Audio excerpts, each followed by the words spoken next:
Lorsqu'on évoque de nos jours les mariages consanguins, on pense souvent à son côté incestueux, avec toute la répugnance qui va avec, et bien évidemment en excluant les autres degrés de parenté, comme les cousins germains, encore appelés cousins de premier degré, c'est-à-dire les enfants de votre oncle ou de votre tante. Mais avant d'aller plus loin, posons les bases. C'est quoi la consanguinité? On parle de consanguinité lorsqu'il y a reproduction entre deux individus ayant au moins un ancêtre commun, donc entre deux individus apparentés. Par exemple, une tante et son neveu, ou encore un homme et sa cousine germaine. A noter que les risques d'anomalies liés à cette consanguinité seront d'autant plus élevés que le lien de parenté est proche. Pour mieux cerner le problème de la consanguinité, revenons à la genèse de la vie. Comme vous le savez, nous sommes tous le fruit de la rencontre d'un spermatozoïde et d'un ovule. Chacun de ces gamètes est constitué de 23 chromosomes. L'œuf résultant de leur fusion est donc logiquement muni de 46 chromosomes, soit 23 paires de chromosomes. Chaque paire de chromosomes étant constituée d'un chromosome d'origine paternelle et l'autre hérité de la mère. Chacun de ces chromosomes porte ce qu'on appelle des gènes. Ce sont eux qui codent pour nos divers caractères, comme la couleur des yeux ou celle des cheveux. Ces gènes ne sont pas repartis au hasard. Au sein d'une paire de chromosomes, chaque gène est représenté en plusieurs versions et chacune de ces versions est appelée allèle. Retenez bien maintenant ce qui va suivre parce que ça sera très important pour la suite. Lorsque deux allèles d'un même gène sont différents, comme le cas que nous avons ici, on dit que l'individu est hétérozygote. Et dans le cas contraire, c'est-à-dire lorsqu'ils sont identiques, on dit qu'il est homozygote. Et tout le problème de la consanguinité réside dans cette homozygotie. En effet, la consanguinité augmente considérablement la probabilité qu'un descendant hérite de deux versions identiques d'un même gène. En quoi cela est-il dangereux? C'est ce que nous allons voir dans cette première approche.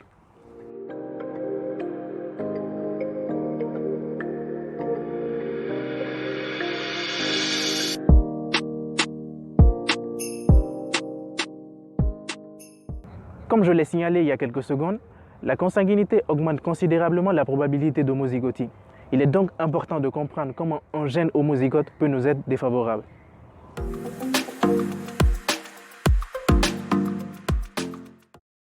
Concernant les maladies génétiques, il faut savoir qu'elles sont pour la plupart récessives. C'est-à-dire que pour être atteint par ces maladies, il faut être homozygote pour le gène qui en est responsable. C'est la seule condition pour que la maladie puisse s'exprimer. D'où en cas de consanguinité, la probabilité que les maladies génétiques endormies chez les parents se manifestent chez les descendants soit très élevée.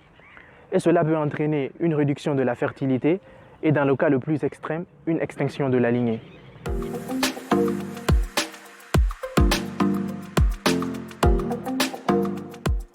En 2007 et 2011, une étude avait été réalisée par une équipe de 11 chercheurs britanniques exerçant à l'Institut de recherche sur la santé de Bradford, au département de génétique de Leeds ou encore au groupe d'épidémiologie pédiatrique de Leeds, ainsi de suite. Cette étude avait pour but de déterminer les causes de l'excès d'anomalies congénitales observées chez les enfants d'origine pakistanaise vivant au Royaume-Uni. En effet, le taux de mortalité infantile dans cette ethnie était le plus élevé dans le pays et il s'est avéré que les anomalies congénitales en étaient la cause principale. Les chercheurs se sont alors concentrés sur la ville de Bradford et ont travaillé sur 13 776 bébés. Les résultats obtenus ont alors permis de mettre au jour que cet excès d'anomalies congénitales et donc de mortalité infantile n'était ni plus ni moins lié qu'à la consanguinité.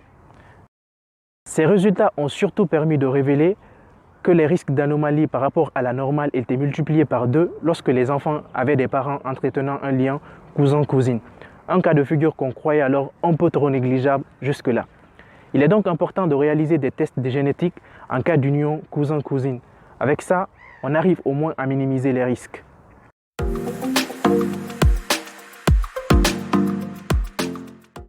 Il y a aussi le problème de la diversité génétique, c'est-à-dire le niveau de variété de gènes au sein d'une espèce. Il faut savoir que plus cette diversité est faible, plus le risque d'extinction d'une lignée est élevé.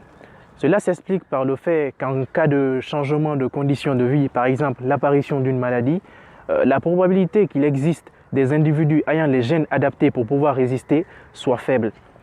C'est ce qu'a confirmé l'étude réalisée par ces 4 chercheurs et publiée en janvier 2018. Elle dévoile l'importante mortalité infantile causée par la faible diversité génétique dans une population de lions dans des zoos européens. Ce manque de diversité génétique étant causé par la consanguinité entre les 9 lions fondateurs de la population en question. D'autres études soulignent également une relation hautement significative entre la consanguinité et des maladies comme le retard mental, la paraplégie cérébrale, le strabisme, etc. C'est notamment le cas de cette étude réalisée par le département de biologie de l'université Ibn Tufayl de Kenitra en collaboration avec le département de biochimie de l'université de Montréal.